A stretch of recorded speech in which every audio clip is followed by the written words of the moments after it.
एक छोटा सा भजन, उसके बाद कथा की ओर प्रशस्त होते हैं।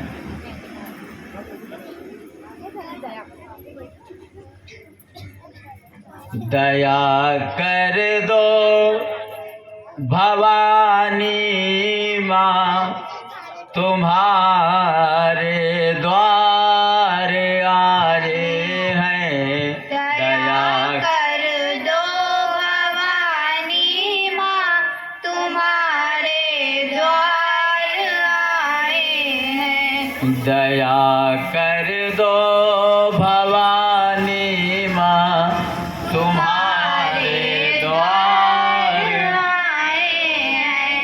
दया कर दो भवानी माँ, तुम्हारे द्वार आए हैं। न कोई मन में है इच्छा, न धन की आए।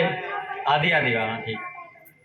न मन में कोई है इच्छा, न मन में है कोई इच्छा, न कोई और चाहत है। न कोई और चाहत है। मुझे अपना बना लेना, मुझे अपना बना लेना।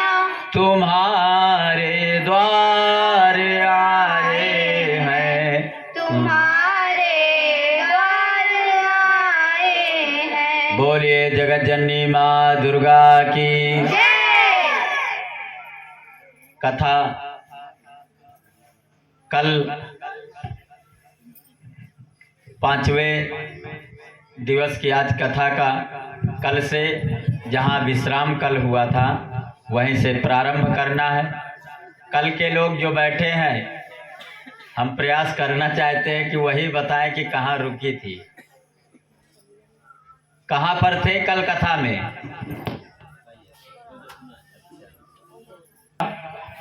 और भगवान राम और लक्ष्मण ये दोनों वन में भटक रहे थे।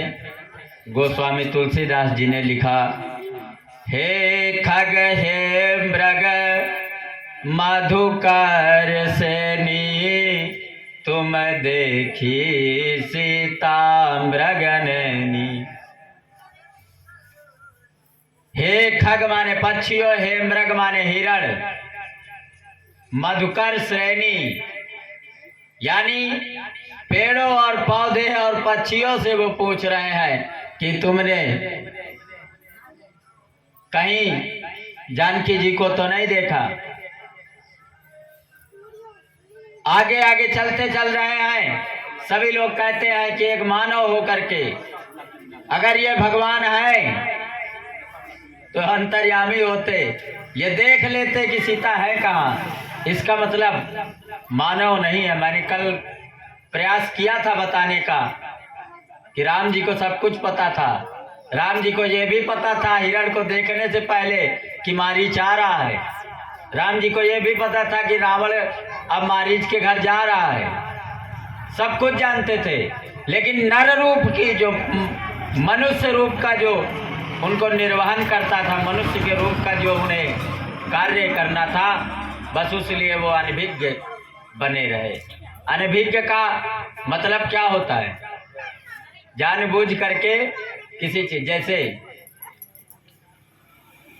पिता के जेब से कोई छोटा बच्चा पैसा निकाल रहा हो और पिताजी खिड़कियों से देख रहे हैं, अचानक कहते का हो गोलू, अब वो पैसा निकाल के हाथ में लिए है, जब तक न बोले वही अनभिज्ञता है, और जब बोल दिए तो फिर जानकारी हो। तो ना बोलना, जब तक नहीं बोले देख रहे थे, वो अनभिज्ञ है। राम जी को सब कुछ पता था। आगे क्या हुआ बोले, गीध राज जटायु पड़े हुए थे, राम राम करते हुए अंतिम सांस तक। और मानो राम को संदेशा देने के लिए ही वो जिंदा थे। जैसे ही राम राम की आवाज सुना। राम ने लक्ष्मण जी को भेजा, लक्ष्मण जाओ देखो मेरा कोई भक्त कराह रहा, जाकर उसका उपचार करो। उसका जो है बोलिए जगत जननी माँ दुर्गा की। लक्ष्मण जी पहुंचते हैं, बोले कौन हो? उन्होंने कहा मैं गीधराज जटायु। पूरी घटना बताई। लक्ष्मण जी थोड़ा संकोची विचार के आदमी थे, जल्दी विश्वास नहीं करते थे। उन्होंने कहा हो ना हो कोई चाल हो राक्षसों की। उन्होंने सब कुछ पूछा। जब राम जी के पिताजी के विषय में यानी राजा दशरथ के विषय में गीधराज जटायु सब कुछ बताने लगा, संपाति के विषय में सब कुछ बताने लगा, तब उन्हें आश्वासित हुए कि नहीं ये तो गिद्धराज ही हैं। उनके पास पहुंचे, राम जी को सारी घटना बताई। राम जी के गोदी में गिद्धराज जटायु ने अपना सर रख दिया। राम जी बड़े प्यार से उसके ऊपर हाथ फेर रहे हैं और कहते हैं गिद्धराज तुम कहो तो तुमको अभी तुरंत जिंदा करके हम रख देते, यदि कहो तो मोक्ष धाम का हम ला करके तुमको सुख देते। तुम पक्षी हो ना जाति धर्म ना कुल की ये मर्यादा है। अरे भाई हमारे कोई खानदान का कोई क्षत्रिय कोई मानव कोई आज का प्राणी होता, अच्छा करे कि चाय में नहीं कूदे। हमारे कुल का कोई मर्यादित कोई ऐसा व्यक्ति हो, तुम तो जी पक्षी हो और पक्षी में सबसे बूढ़े जटायु थे।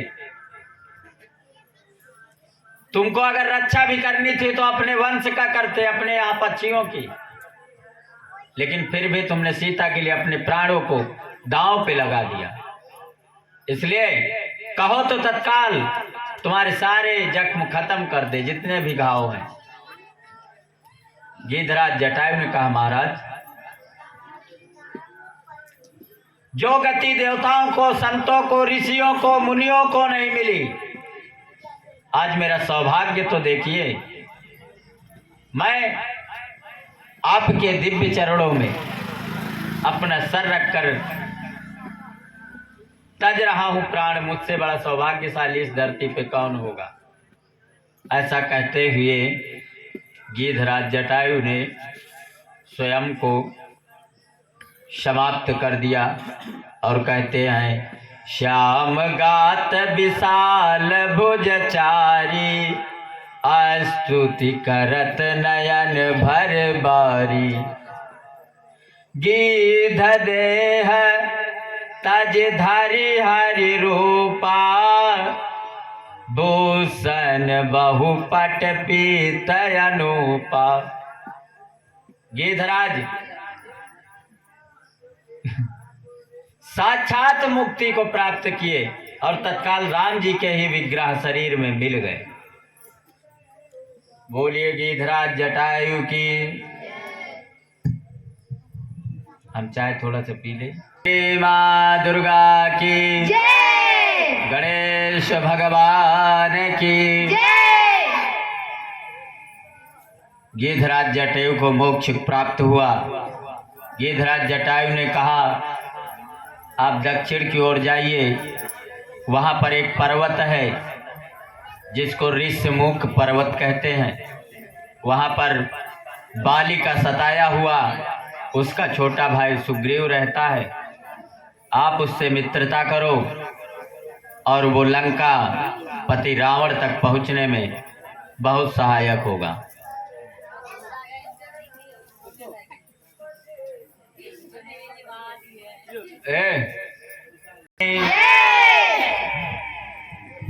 जितने लोग भी यहाँ बैठे हैं।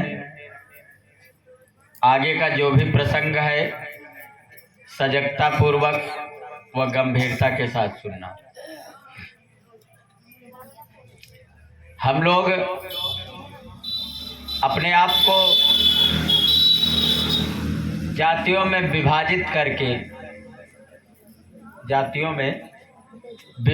करके स्वयं को खंडित करके विभाजित करके टुकड़ों में बट गए।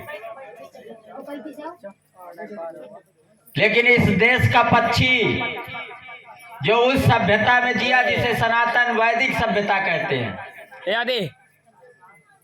उस वैदिक सभ्यता में जीते हुए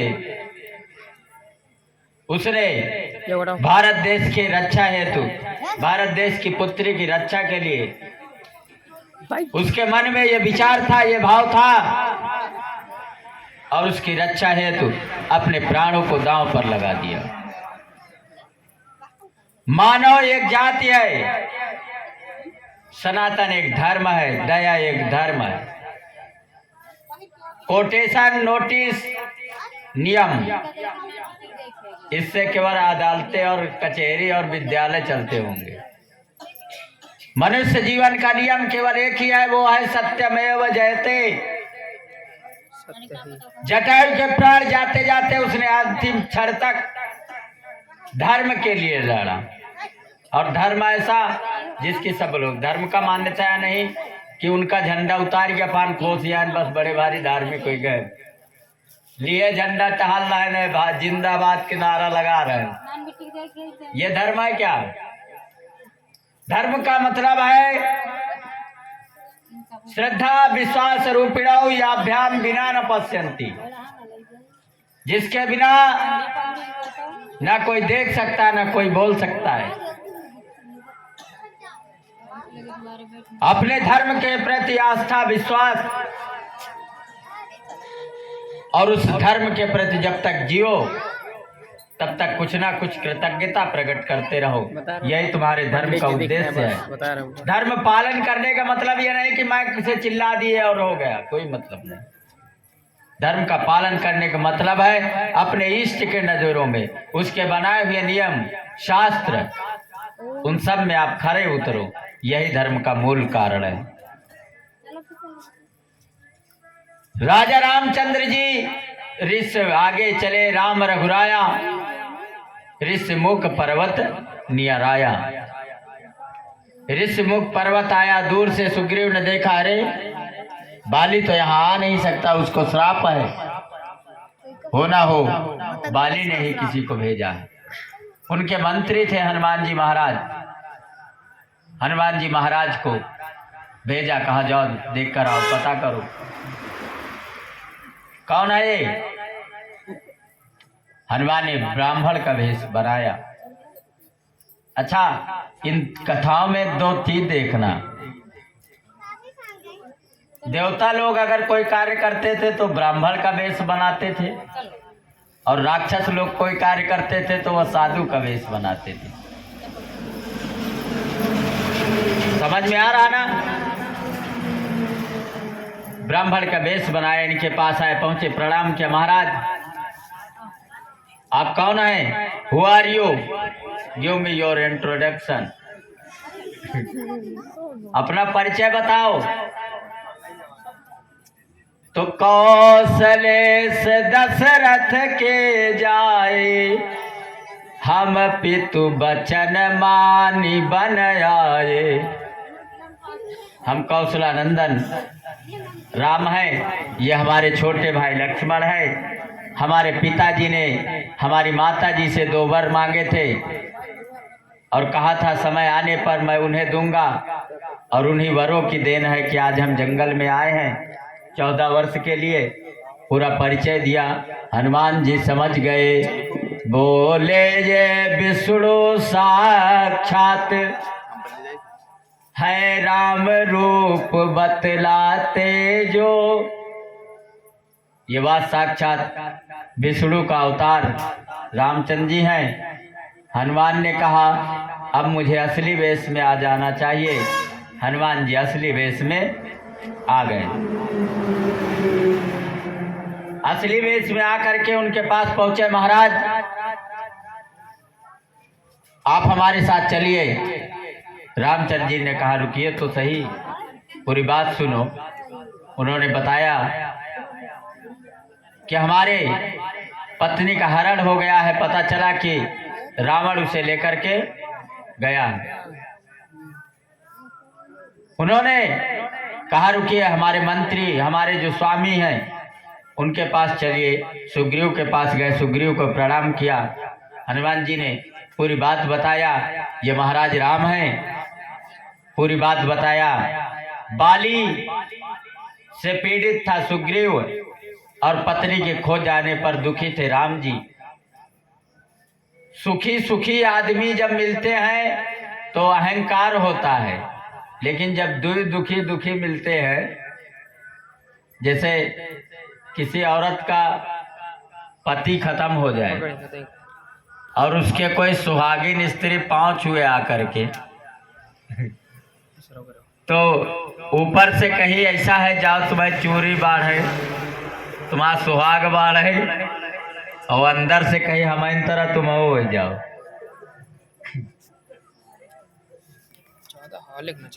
या हम नहीं कहते आए मोहन नारी नारी के रूपा। एक स्त्री दूसरी स्त्री को सुंदर नहीं बता सकती, ये रियल है। एक स्त्री दूसरी स्त्री के कपड़ों की तारीफ नहीं सुन सकती। हमारे कपड़े सबसे महंगे हैं तो हैं। अब पता नहीं डॉक्टर साहब कौन तरह से इंजेक्शन लगा के इकट्ठा करा थे, ये कहीं से तो मतलब है नहीं कि नीचे उतरने नहीं। कौन तरह लड़का के पकड़ के चिहाड़ा रख के इंजेक्शन लगाओ थे बेचारे। आपकी व्यक्तिगत बात नहीं है।